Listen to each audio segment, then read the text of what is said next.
Hello दोस्तों, स्वागत है आपका एक नए वीडियो में। तो हम लोगों ने कल देखा था भाज्य संख्या और अभाज्य संख्या क्या होती है। आज देखेंगे इसके आगे जो अंकगणित की आधारभूत प्रमेय है वो क्या होती है। तो चलिए शुरू करते हैं।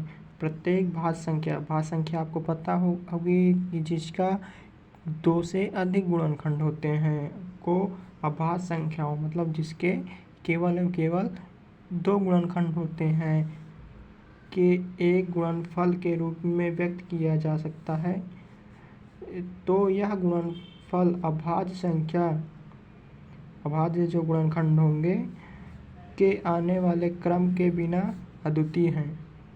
आप लोगों को मुझे आशा है कि कुछ समझ में आया नहीं होगा, लेकिन मैं अपने तरीके से बताता हूँ जो ये आधारभूत प्रमेय है ये कैसे। तो मान लीजिए कि कोई बड़ी से बड़ी या छोटी छोटी कोई भी आप भाज्य संख्या आप याद कर लीजिए। मान लीजिए मैं 18 ये भाज्य संख्या है। अब इसको आप गुणनखंड करेंगे। गुणनखंड करना तो आपको आता ही होगा। पहले सबसे छोटी संख्या से गुणनखंड करते हैं तो 2 से काटेंगे, 2 9 18। फिर 3 से काटेंगे, 2 से काटेंगे नहीं, 3 तिकारी 9। फिर 3 से काटेंगे, 3 तिकारी 9।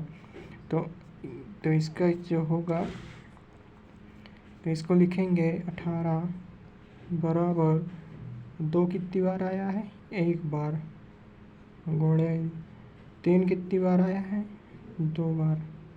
तो ऐसे लिखेंगे।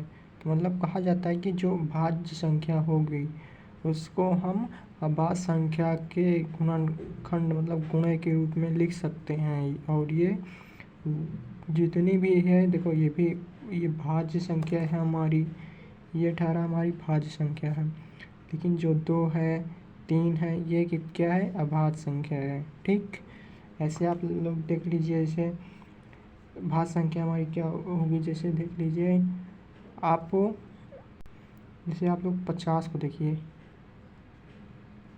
50 एक भाज्य संख्या है, बिल्कुल है, क्योंकि इसके कई गुणनखंड हैं।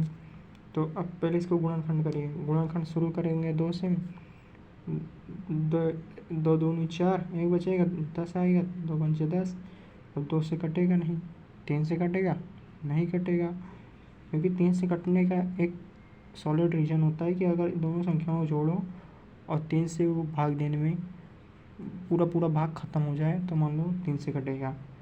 तो 5 2 7, जो कि 3 के पाड़े में आता नहीं है। तो अब इससे हम 5 से काटेंगे, 5 50 25, और फिर 5 50 25, सॉरी यहाँ पे 1 होगा, कट गया। अब इसका गुणनखंड जो होगा 50 का, तो 2 कितनी बार आया, 1 बार, और फिर 5 कितनी बार आया, 2 बार।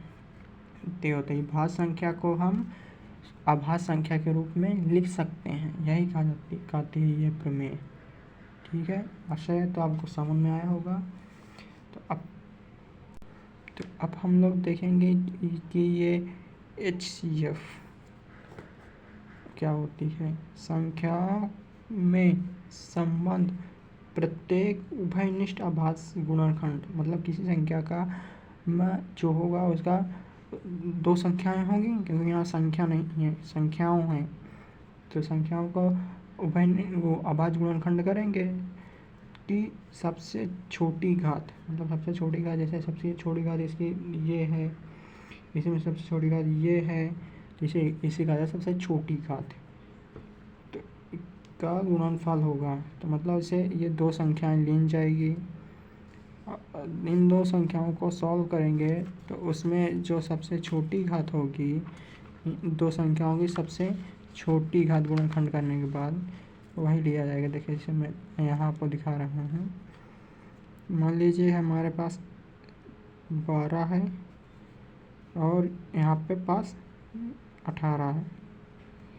तो चलिए शुरू करते हैं इसका गुणनखंड करना। 2 से करेगा 6 बार आएगा, 2 6 12, फिर 2 से काटो, 2 3 6, 3 से काटो, 3 1 3, खत्म। 18 से काटो, 2 से काटोगे 2 9 18, फिर 3 से काटोगे 3 तिकारी 9, 3 से काटोगे 3 1 3। तो इसका जो लिखेंगे सेपरेट रूप में, 2 कितनी बार आया है, ये 2 बार, गुणे 3 कितनी बार आया है, 1 बार। अब यहाँ पे लिखेंगे 18। 2 कितनी बार आया है, 1 बार, गुणे 3 कितनी बार आया है, 2 बार।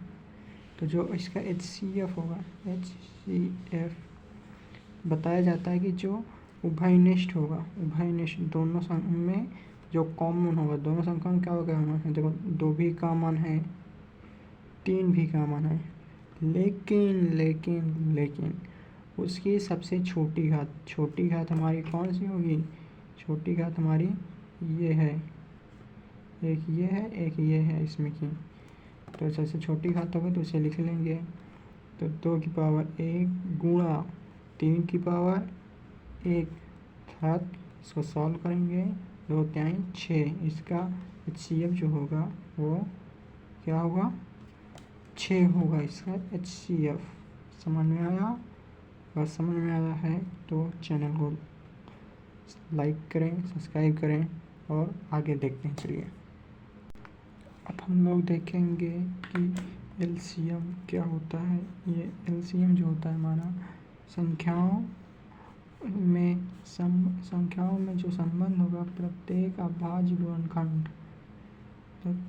गुणनखंड की सबसे बड़ी घात का गुणनफल होगा। जो संख्या होगी उनका पहले गुणनखंड करेंगे, उनमें जो गुणनखंड में आएगी जो संख्या, उसमें जो सबसे बड़ी घात होगी, जिस संख्या की सबसे बड़ी घात होगी वही होगा हमारा HCF। तो चलिए इसे पुराने में देखे थे हम लोग 12 और 18, इसका गुणनखंड करेंगे। 12 का करेंगे 2 6 12, 3 से करेंगे 3 दूनी 6, फिर 2 से करेंगे खत्म। तो इसके बाद अब हम लोग देखेंगे 18 का गुणनखंड करेंगे, 2 9 18, 2 से कटेगा नहीं, 3 से काटेंगे, 3 तिगारी 9, 3 से काटेंगे 3 के 3। तो यहाँ पे लिखेंगे 12 और 18। अब 2 कितनी बार आया इसमें, 12 में 2 बार, गुणे 3 कितनी बार आया 1, और इसमें कितना है 2 कितनी बार आया 1, गुणे 3 कितनी बार आया 2 बार। जो इसका LCM होगा वो क्या होगा, पढ़ो परिभाषा पढ़ो क्या होती है। अभाज्य गुणनखंड करेंगे उनकी सबसे बड़ी घात।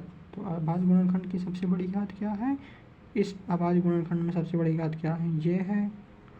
इस अभाज्य गुणनखंड में सबसे बड़ी घात क्या है, ये है।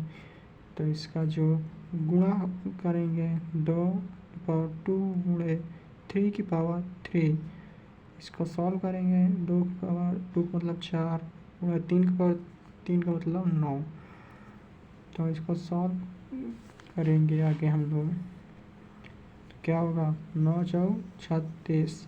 इसका LCM जो होगा वो 36 होगा। जैसे इधर देखिए आप लोग, एक जैसे 15 ले लिया और 10 ले लिया, तीसरा गुणनखंड करो, 2 से कटेगा 15 नहीं कटेगा। तो अब 2 3 से काटो, 3 बचे 15, 5 1 के 5 खत्म, 10 करो, 2 पंचे 10, 5 के 5 खत्म। तो 15 लिखो बराबर 3 कितनी बार आए 15 में 1 बार, गुणे 5 कितनी बार आए वो भी 1 बार, 10 लिखो, 2 कितनी बार आए 1 बार, गुणे 5 कितनी बार आए ये भी 1 बार। तो इसमें देखो, अब इसमें संख्या तो अलग अलग है, देखो पर अगर HCF होता तो वो हमारे ये हो जाता, लेकिन हमें LCM निकालना है। तो LCM के लिए जितनी भी अलग अलग संख्याएं दिख रही हैं और उसकी सबसे बड़ी घात उसे ही लिखो सीधा। तो LCM बराबर 2 है। 2 की बड़ी घात क्या है? 1 ही है।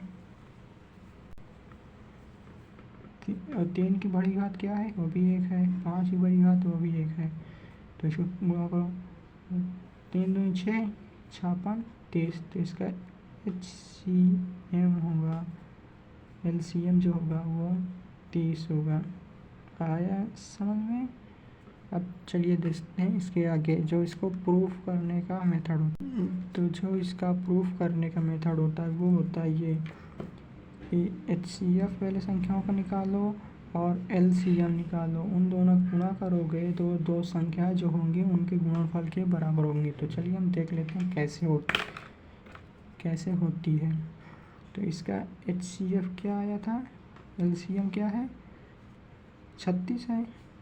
तो यहाँ पर लिखो LCM जो होगा 36 है, गुणा HCF क्या आया था पूरा, पहले हमने किया था HCF 6 आया था, HCF 6 आया था इसका।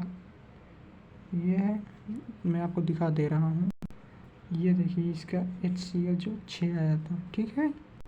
और दो संख्या क्या होंगी हमारी, 12 गुणा 18। तो इसको सॉल्व करेंगे, 6 36 की 6 हासिल 3 6 3 18 18 19 20 21।